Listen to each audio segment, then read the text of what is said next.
I used to think being the responsible one in the family would eventually earn me love or at least respect.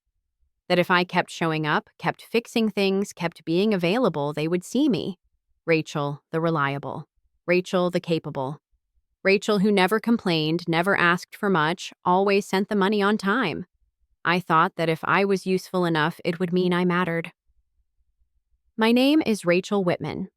I'm 32 years old, a CPA based in Austin, Texas. I work long hours at a respected accounting firm and live alone in a quiet townhouse I paid off early. It's not glamorous, but it's mine. I've always believed in living responsibly. That's what I was raised to do, or rather what I raised myself to do because my parents never really taught me how to be anything except a buffer for my younger sister, Brooke. Brooke is 25. She's married to Aiden, who has yet to hold a job longer than 6 months. They live with my parents in the house I grew up in. Aiden is charming in that surface-level way that fools people who aren't paying close attention. He calls me Big Sis, like we're close, even though the last time I saw him, he asked me to co-sign a personal loan he never repaid. That was 6 months ago. For years, I've been the quiet donor in our family economy. I paid off Brooke's credit card debt twice. I covered the remaining balance on her wedding venue after she accidentally overspent. When Mom needed a root canal and Dad's insurance didn't cover it, I wired the funds without question.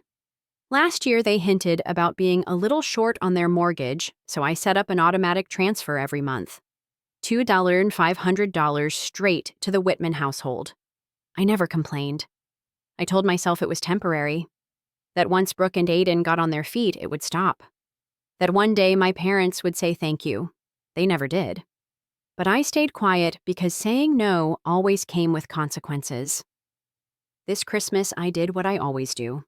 I made lists, ordered gifts early, paid extra for wrapping. I reserved a week off work, no small thing during end-of-year reporting season. I even prepped my client emails in advance so no one would be waiting on me. I sent Mom a message on December 1st, excited to come home. Should I bring anything for dinner? She didn't respond. Not right away, not the next day either. At first, I didn't think anything of it. My mother has always been scatterbrained when it comes to texts. But then I noticed the group chat had gone quiet too. Usually, by the first week of December, there'd be chatter. What should we cook? Who's bringing dessert? Should we do a secret Santa this year? Nothing. I texted Brooke. Hey, are we still doing Christmas at Mom and Dad's? She replied 5 hours later. Think we're keeping it small this year. Aiden's folks are coming. It might get a little crowded. Hope that's okay, X? I stared at the screen for a long time. I read that message over and over as if the words might rearrange themselves into something softer. I hadn't even been invited. Not forgotten, excluded. The next day I called Mom directly. She picked up on the third ring, her voice bright in that fake way she uses when she knows she's about to say something hurtful. Rachel, sweetheart, how are you? I'm fine, I said. Are you not doing Christmas this year? There was a pause, then a sigh.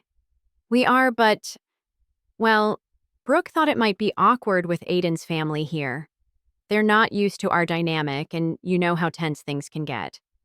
Tense, I asked, keeping my voice even. You know, darling, you're very direct, and his family is a bit more sensitive. We just didn't want any drama. So you didn't invite me? It's not personal, she said quickly. We just thought you might enjoy some quiet time. You're always working so hard, and we'll absolutely see you next year. Next year, like I was a seasonal employee being rotated out. I didn't argue, I didn't cry. I just said, okay, and hung up the phone. Then I sat on my couch and stared at the blinking lights on the tree I had decorated alone. The gifts I had wrapped were still sitting in neat piles by the fireplace, gifts for people who hadn't even thought to include me. I didn't know it then, but that silence wasn't the end. It was the beginning. The final crack in a foundation that had been crumbling for years. I thought being left out of Christmas was the worst thing they could do. I was wrong. The worst came 3 days later in a thick yellow envelope with my name on it. The envelope arrived on December 18th. It was one of those stiff, official-looking ones delivered by courier signature required. I wasn't expecting anything. Not from work, not from anyone, certainly not from my family. The return address was my parents' house. For a split second, I let myself believe maybe it was a peace offering. Maybe Mom had felt bad and sent some kind of apology. A letter, maybe. A photo album. Something soft. Something with meaning. It was almost Christmas, after all. I signed for it, brought it inside, and sat down on the kitchen counter with a knife. I slid it open with surgical precision, some accountant's habit, I guess, and pulled out the contents. A stack of papers. Printed neatly. No note, no card, no signature. The first page was an invoice. Total due, $40, $327.84. Due date, January 1st. Invoice purchase of 2023. Toyota Highlander XSE AWD, steel gray, purchaser. Brooke Whitman.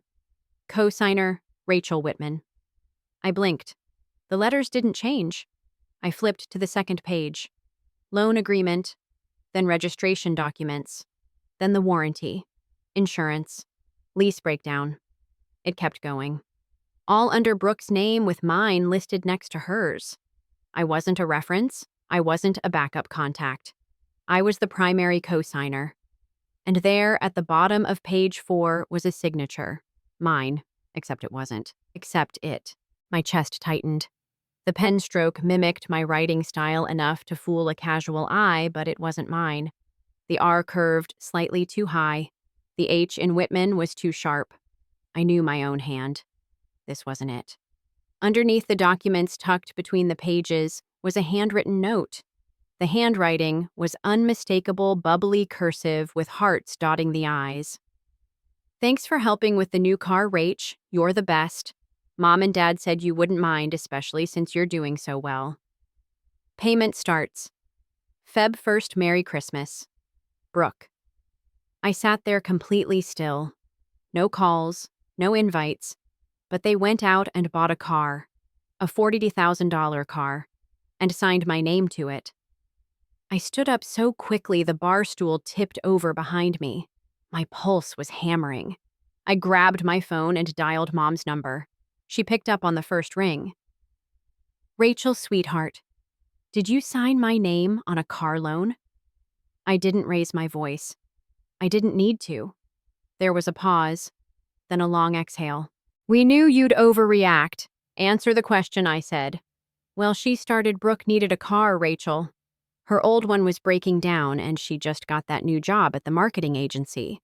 She has to make a good impression. By driving a $30,000 SUV. She's been through a lot, Mom said. You know how fragile she is. And Aiden's still looking for work, so she needed help. You weren't answering your phone, so you forged my signature. You're being dramatic, she snapped. Your father signed it for you. You've always helped before. What's the difference? I couldn't speak. My mind was spinning too fast.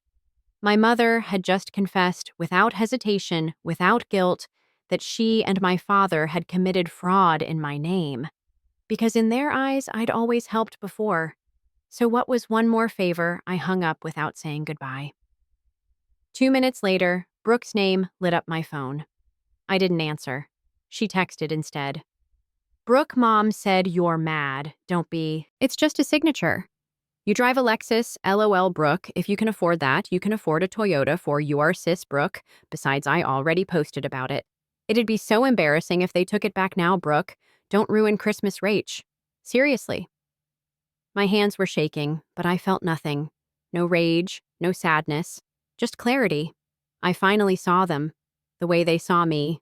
Not as a sister, not as a daughter, not even as a person. Just a wallet, a signature. A thing they could access when they needed something.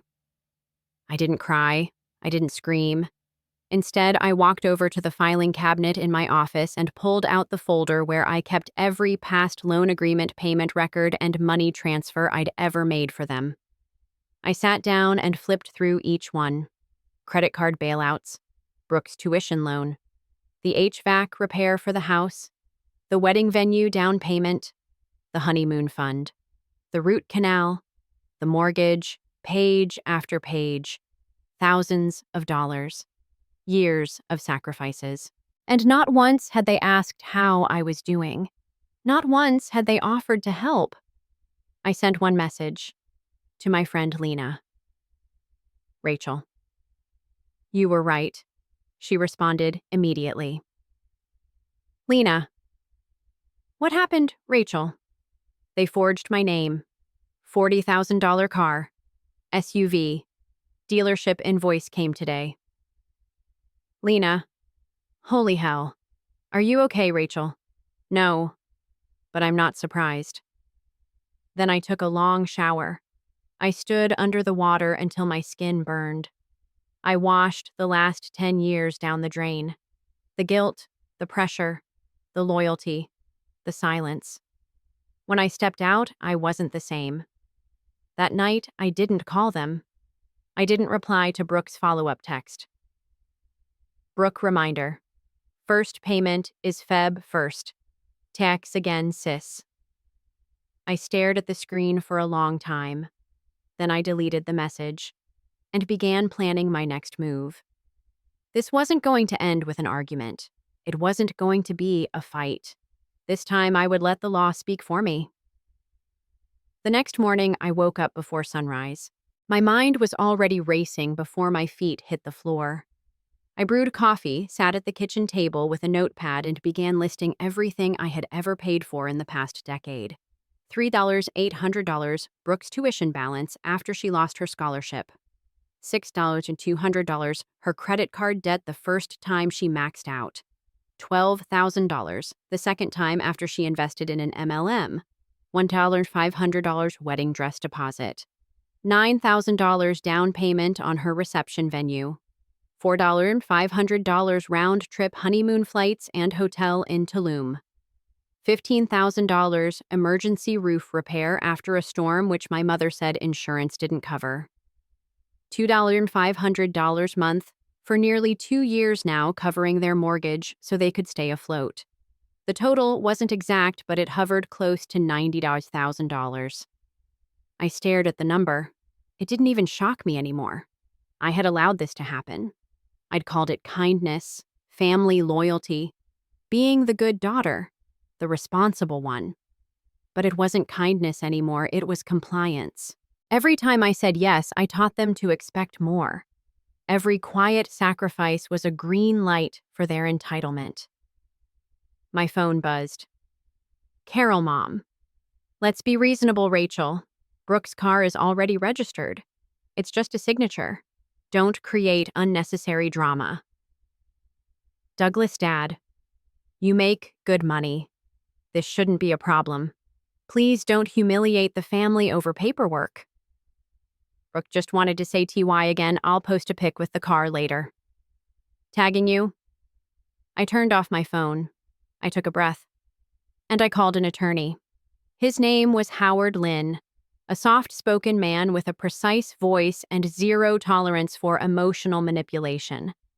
Lena had recommended him after her own messy family dispute years ago. I explained everything.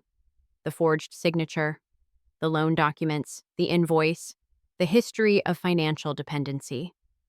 He listened quietly, then asked me to email him all relevant files. I'll review it within 24 hours, he said. But based on what you've described, this qualifies as felony fraud. Forgery of a financial document, misrepresentation, and possible identity theft. Would pressing charges mean jail time? I asked. Possibly, but you have options. Some clients choose civil action, some prefer mediation, others pursue criminal charges. I don't want to destroy them, I said. I just want my name off the loan. I want them to stop using me. Howard paused. Rachel, forgiveness and accountability aren't mutually exclusive. Choosing legal boundaries doesn't make you cruel. It makes you safe. That sentence landed harder than anything my parents had ever said to me. We scheduled a follow-up. I spent the rest of the day reviewing every account I had that might still be linked to them. I found old credit card authorizations, an Amazon account Brooke used to borrow through, and even a streaming service they never paid for. I canceled every connection. Then I logged into my bank's auto payment system and deactivated the $2,500 monthly transfer to my parents' mortgage. I replaced it with a single $10 transfer titled Last Gift. I sent three $10 payments total, one to Mom, one to Dad, one to Brooke. Each one had the same note. Merry Christmas. This is all you deserve. I waited for the calls, for the texts, for the backlash. None came. Not yet. Instead, that evening, I received an email from the car dealership. A courtesy copy of the final signed paperwork now in my name as co-signer. The message included instructions for contacting the lender in case I had questions about the loan. I called immediately. The representative, Robert, confirmed that because I was listed as the primary co-signer, I could initiate steps to remove my liability, but only through legal verification of fraud. If I filed a complaint and provided attorney documentation, they would freeze the account during investigation. How long would that take? 5 to 7 business days. And the vehicle, if fraud is confirmed, it will be repossessed. I stared at the window where frost crept silently along the glass. Okay, I said. Let's start that process. That night, I slept deeply for the first time in weeks. No buzzing phone, no guilt, no anxiety, just silence. When I woke the next morning, I found that Brooke had posted a story on Instagram. Her and the car, smiling, filtered, captioned, "Thanks to the best sister ever. Couldn't have done this without you. Grateful." Family. First. The comments were full of heart emojis and OMG, so sweet, and "You're so lucky to have her." I didn't respond. I didn't clarify. Instead, I took a screenshot and sent it to Howard. He replied a few minutes later. Perfect. This helps establish intentional misrepresentation. I sipped my coffee and looked at the photo again. It wasn't just the smile that bothered me, it was the pride. Brooke had turned a lie into a brag. She wasn't ashamed. She was proud to be spoiled. Proud to benefit off someone else's sacrifice. And my parents encouraged it, enabled it, applauded it. But they forgot something. The moment you forge a signature, you cross a line that doesn't erase with apologies. And this time I wasn't going to be quiet. The week before Christmas passed in a strange, muted blur. Outside, houses glittered with fairy lights and wreaths. Grocery stores played carols on a loop. Families posed in matching pajamas for photos under trees dusted in fake snow. I watched it all from a distance, a bystander to a holiday I was no longer invited to. But inside my apartment, everything was deliberate. Quiet, focused, like preparing for battle, except the battlefield wasn't emotional, it was legal. On Monday morning, I sat with Howard Lynn in his downtown office. He wore the same calm expression he always had, sipping black coffee from a mug that said, "Don't confuse kindness with weakness." He reviewed the final batch of documents I'd brought, signed car agreements, copies of text messages, and the bank statement showing my forged co-signer status. "This is sufficient," he said, flipping to the last page. "I'll file the complaint today with the dealership and the lender. The fraud claim will trigger a temporary freeze while the investigation proceeds. After that, repossession is likely." "Do I need to talk to them?" I asked. "No. From this point forward, they'll be legally advised not to contact you about the vehicle or anything related to it." That sentence brought more relief than I expected. I left Howard's office with a folder full of copies and a calm so deep it bordered on eerie. There was no vengeance in my heart, no dramatic storm of emotion, just a steady, cold certainty that this was the only path left.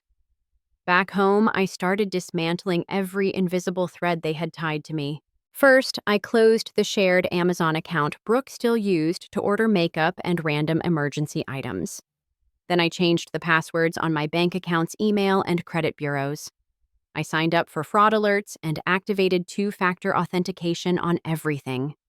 I dug out the old MacBook I had given my parents 3 Christmases ago, still linked to my Apple ID, and remotely wiped it. Then I reviewed the estate documents I had helped my father write years earlier. A simple will naming me as executor. I contacted the attorney who'd notarized it and requested a formal withdrawal of my role, citing conflict of interest. I didn't owe them the structure anymore, or the safety, or the fallback plan. They had used it all, and me without shame. On Wednesday, I packed up the gifts I had bought before this unraveling began. The tailored watch for my dad, the cast-iron cookware for Mom, the spa day gift card for Brooke. I hadn't returned them yet. Part of me thought I would. Another part thought maybe I'd leave them in a donation bin, let strangers enjoy what my family didn't deserve. Instead, I boxed them up and placed them in my closet. Not out of sentiment, but as a reminder. A reminder of the woman I had been before the envelope arrived. The one who still believed that giving more might change something. That night, I sat on the couch in the soft light of my Christmas tree and wrote 3 short letters. Printed, signed, and mailed first class. 1 to Mom, 1 to Dad, 1 to Brooke. Each began with the same sentence. This is your formal notice that I will no longer provide financial assistance, access, or co-signature of any kind moving forward. The tone was cold, professional, legal, without being litigious. I included an itemized list of past support, not out of spite, but for the record. For once, I wanted the debt of generosity to be visible, not silently absorbed. Each letter ended the same way. If you contact me for financial support again or attempt to involve me in additional liabilities, I will pursue legal protection. I did not sign love. I did not say hope we can move past this. I simply signed Rachel E. Whitman. That night, as I sealed the envelopes, I realized I wasn't angry anymore. I wasn't even hurt. Just finished. I'd spent years hoping that being the dependable one would earn me a seat at the table. Instead, I'd been used, dismissed, and finally erased. So, I erased them first. I sent one final text, not to them, but to Lena. Rachel documents filed, accounts locked, letters sent, feels like closing a door. Lena. Then lock it. Deadbolt. Burn the key. I smiled. Later that night, I booked a trip. Somewhere warm. Far from Texas. Somewhere with sand and silence. I chose Maui. Departure, December 24th. Return January 1st. 7 days. No calls. No texts. No family. Just peace. On the morning of December 26th, I received a short email from Howard. Subject: vehicle recovery confirmed body. The dealership has completed the required documentation. Repossession is in process. No further action is needed on your part. I stared at it for a long time. Not because I didn't understand it, but because I did. It was done. Not a theory, not a threat, not a draft email I never sent. Real consequences, real follow-through. Somewhere across town, Brooke would be waking up probably hungover from her flashy Christmas Eve party wrapped in glitter and good lighting, if her Instagram was any indication. The posts had been endless manicured nails on a new steering wheel, selfies with the caption "gifted and blessed." She had no idea the car wasn't legally hers, no idea the loan was frozen, no idea the repo team was already on their way. I didn't smile. I didn't cheer. But I did stand up, walk to my window, and look out at the clear, frozen sky. For the first time in years, it felt like the air around me belonged to me again. No one pulling strings, no one quietly collecting debts wrapped in the language of family. By noon, the first message came. Brooke text Rachel, "WTF is wrong with you?" I ignored it. 2 minutes later, another one. Brooke, my car is gone. Gone. Repossessed. On the day after Christmas, are you insane? Then came the voicemail from my mother, her voice trembling with forced calm. Rachel, I just got off the phone with Brooke. This has gone too far. Whatever you're doing, stop it. We can fix this. Just call me honey, please. I didn't respond. Then a group text. Dad, what you've done is incredibly spiteful. You're punishing your sister for being loved. That's all this is. Envy. We're ashamed of you. Brooke, you humiliated me. Mike's family saw the tow truck. They think we're broke. They think I lied. Do you know what you did to me? I blocked all their numbers. Not out of cruelty, out of necessity. Later that evening, I opened Instagram. Brooke had posted a tearful video, eyes puffy, voice shaky, sitting on the steps of her townhouse. This is what happens when family turns on you. She began wiping her face in deliberate motions. My own sister had my car taken. After everything I've done for her.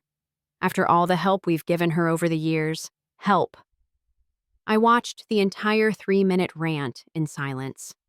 She never mentioned the loan, never said it was in my name, never said anything about the forged signature or the invoice they had sent me.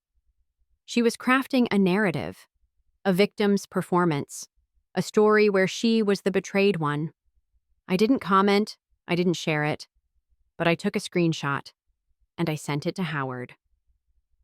Rachel, for the record, public misrepresentation, Howard useful. Keep collecting them if this continues. That night, I lit a candle and made a simple dinner. Pasta with roasted tomatoes, a glass of wine, no television, no noise. Just me and the awareness that something heavy had finally been lifted. I hadn't won. This wasn't about victory. It was about visibility, accountability, letting the weight of years, decades settle in the hands of those who built it. They wanted me invisible, quiet, cooperative. I had been all three, until now. Brooke posted another video 2 days later. This one was more curated. Makeup done, hairstyled, a long caption. Sometimes people you love the most betray you in ways you never imagined. But we rise, we rebuild. Family's everything. The comments were mixed. Some gushed sympathy. Others questioned her story. One simply wrote, "Didn't you say your sister paid for the car in your last post?" No replies. I didn't watch it twice. Instead, I packed my suitcase for Maui. Sundresses, sandals, 3 novels, no guilt. I added a small card to my carry-on. Blank on the outside. Inside, I'd written just 4 words in black ink. This is your receipt. I wasn't mailing it. I wasn't sending it. I just wanted to bring it with me. A reminder that forgiveness doesn't require reunion, and peace doesn't require permission. I landed in Maui on the evening of December 24th, just as the sun was melting into the Pacific like honey poured into water. The air smelled like salt and plumeria, warm, sweet, untouched by everything I had just walked away from. The resort lobby welcomed me with soft lighting and the sound of acoustic guitar drifting from somewhere nearby. A young man in a linen shirt handed me a cool towel and a glass of something tropical. I barely heard his welcome speech. My body was here, but my mind was still shedding the last layers of December in Texas. I walked into my suite, ocean-facing crisp white linens, a balcony that opened to nothing but waves, and I didn't unpack. I didn't check messages. I didn't even sit down. I opened the balcony door, stepped outside barefoot, and let the sound of the ocean drown out everything else. That first night I didn't sleep much. Not out of anxiety, but because of something unfamiliar, an absence. For the first time in years, I wasn't bracing for the next guilt trip, the next surprise invoice, the next, "Can you just do this one thing?" There was only silence. And it was beautiful. The next morning, Christmas Day, I woke to sunlight warming my face. I made coffee in the little sweet kitchenette and sat on the balcony with my journal. The pages were mostly blank. I hadn't written in months, maybe years. But now the words came easily. Not a sob story, not a rant, just truths I had never allowed myself to say out loud. I'm not responsible for their happiness. Being useful isn't the same as being loved. They only miss me when they need me. I let the pen write until my hand cramped. Then I closed the journal and booked a last-minute snorkeling tour. That afternoon, I swam with sea turtles in water so clear I could see the ridges of coral beneath my feet. I floated on my back under a cloudless sky and thought for the first time in years, I don't want to go back. I wasn't running from anything. I was arriving. That night, I posted a single photo to my social media. Just the ocean and my feet in the foreground. No filters, no captions trying to prove anything. Except 4 words. Merry Christmas. From Peace. The comments rolled in. Old college friends, coworkers, even a few acquaintances I barely remembered. You look so happy. That water looks like healing. Whatever you did to get here, worth it. One message stood out. A private one. From my cousin Hannah. I saw Brooke's post. I don't know what happened, but I'm on your side. Always was. Merry Christmas, Rachel. I didn't reply. Not because I didn't care, but because I didn't need to explain myself anymore. The people who understood didn't need the details, and the ones who didn't never would. Over the next few days, I slipped into a rhythm that felt like breathing for the first time. Morning swims, midday spa sessions, evenings with a book by the ocean. I didn't miss the phone buzzing with demands. I didn't miss the passive-aggressive comments. I didn't miss being the glue that held together people who didn't care if I crumbled. On December 28th, 3 days into my trip, I received an email from Howard. Subject: Update vehicle sale completed. Body dealership successfully processed the sale. You will receive a reimbursement check within 7 to 10 business days. Amount $18,750. No further liability remains on your record. Happy holidays. Rachel, you did the right thing. HL. I stared at the email, rereading the last line. You did the right thing. It was strange how much those 5 words meant coming from someone I barely knew, because no one in my family had ever said them. Not once. Not when I stayed late to help with bills, not when I showed up after hospital visits, not when I handed over thousands for a down payment or car loan. But now here it was. Quiet, unemotional, clear, and real. That night I wrote a final letter. Not to them, to myself. A promise. I will never barter my peace for proximity again. Love is not obligation. Silence can be an answer, and I choose it. I tore the page from my journal, folded it in half, and tucked it into the card I had brought, the one I'd written before I left. I walked to the edge of the resort's beach where the sand met the water and let the tide take both the card and the letter. No anger, no vengeance, just closure. And on the breeze, something softer than forgiveness. Freedom. When I returned to Seattle after New Year's, the sky was gray and heavy, the kind of cold that makes you pull your coat tighter and walk faster as if you could outrun the winter. But I didn't mind. I wasn't chasing warmth anymore. I had brought something stronger back with me: clarity. The first thing I did after dropping my luggage was check my mail. A small white envelope sat quietly among a stack of holiday junk ads and credit card offers. I recognized the handwriting immediately. My mother's. I didn't open it. I placed it in a drawer next to old bank statements and expired coupons. Let them sit together. Dead things didn't scare me anymore. Instead, I made tea, lit a candle, and opened my laptop. My email inbox had a new message from HR confirming my upcoming work schedule. I was due back at the hospital in 2 days. I responded with a polite thank you and logged out. Then I blocked my parents' phone numbers again. They had tried new ones while I was away, local numbers, burner-looking strings of digits. All of them had left voicemails. I hadn't listened to a single one. I wasn't angry. I was finished.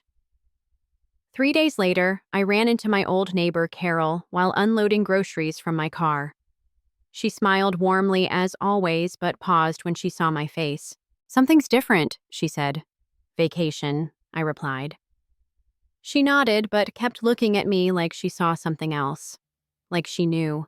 That weekend, I got coffee with my friend Nina, who had seen some of the drama unfold online while I was away. "So, you really had the car repossessed?" she asked cautiously. "I did. And you didn't say anything online.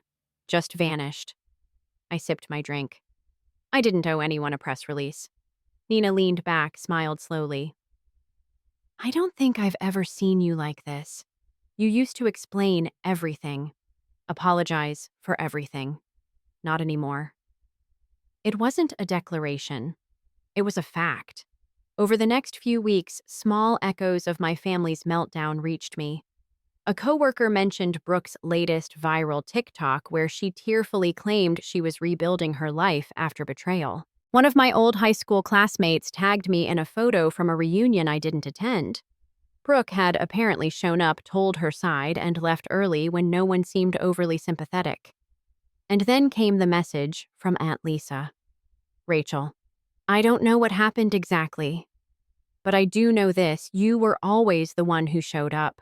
You don't owe anyone an explanation. Proud of you." I read it 3 times. I didn't reply, but I didn't delete it either. Around mid-January, my reimbursement check arrived. Just over $18,000. Not a full return, but enough to recoup what I had paid and something else. It felt like a refund on years of misplaced trust. I used part of the money to pay off the last of my student loans. Then I booked another trip for March, somewhere quiet. No Wi-Fi, no drama, just mountains and snow and the sound of nothing. And with the rest, I started a fund. Not a big one. Just enough for emergencies. For myself. A safety net made entirely of my own boundaries. I called it the No More Fixing Fund. Nina laughed when I told her. "That's the most Rachel thing I've ever heard." Maybe it was. Or maybe it was the first thing I'd ever done just for me. One cold February morning, I walked past a florist shop downtown. The window was filled with red and pink. Valentine's Day was approaching. I paused, stared at the display of roses, and thought about Brooke. She was probably gearing up for another dramatic Instagram post. Something about healing, something about finding love in yourself. Maybe she believed it, maybe she didn't. Either way, I no longer cared. Inside the shop, I bought a single white tulip. Not a bouquet, not a gift, just one flower.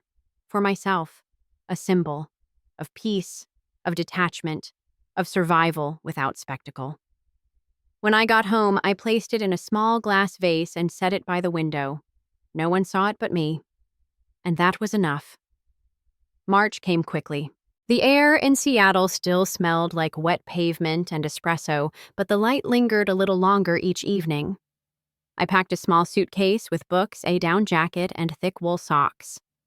This trip wasn't about indulgence like Hawaii. It was about something quieter. I went to a cabin in Leavenworth, remote enough that I couldn't hear traffic, close enough that I could still get groceries in town if I needed to. No phone signal, no emails, no people unless I looked for them. The silence felt heavier here. Denser, but not suffocating. At night, I sat by the fireplace with a mug of tea and read until my eyes burned. During the day, I hiked alone. Snow crunched beneath my boots, and the trees whispered stories in a language I didn't need to translate. I didn't feel brave. I felt ordinary. That was the real gift. One morning, I found a narrow ridge overlooking a frozen creek. I sat on a flat rock, pulled out my notebook, and wrote 2 things on the first blank page. Closure is not a confrontation. Peace doesn't need witnesses. I thought about burning that page, letting the ash scatter into the wind, but I didn't. I tucked it back into the spine and left it unfinished. By the end of the week, I had stopped thinking about whether Brooke was still posting about me, whether my mother was still trying to turn relatives against me, whether my father had quietly agreed or quietly suffered. None of that mattered anymore. They weren't villains in my story, and I wasn't a hero in theirs. We were just people who had reached a breaking point. And I chose not to return to the place where I was always the fixer, the provider, the silent one who understood. Before I left the cabin, I wrote one final letter. No envelope, just a piece of torn notebook paper. It said, "You taught me how to be strong, but not in the way you think. You taught me that strength doesn't always look like silence. Sometimes it looks like walking away before you're erased completely." I folded the paper and slid it into the crack of a birch tree near the trailhead. A part of me hoped someone would find it one day. More likely, the rain would turn it to pulp. Either way, it had been said. When I returned to the city, the world hadn't changed. People still honked in traffic. Baristas still spelled my name wrong. Patients still came in with aching joints and flu symptoms and stories that unraveled while I changed their IVs. But I had changed. I stopped flinching when I heard my old ringtone, the one I used to assign to family numbers. I deleted it, replaced it with silence. I stopped checking Brooke's social media, not out of avoidance, but because I genuinely forgot it existed. I stopped leaving the door open in my mind, the one that waited for them to return better, softer sorry. It wasn't locked, but it was closed. One evening in April, I came home to find a small package on my doorstep. No name on the return label, but I knew the handwriting. My mother's. Inside was a photo album. Black leather, heavy. On the first page, a baby picture of me in my father's arms, both of us smiling. On the next, me and Brooke side by side in matching holiday dresses, probably 7 and 5 years old. Then birthdays, vacations, graduations. A note was tucked in the center. "We were wrong. We miss you. Please come home. Love, Mom." I closed the album gently. I didn't cry. I didn't rip the pages or curse or smile.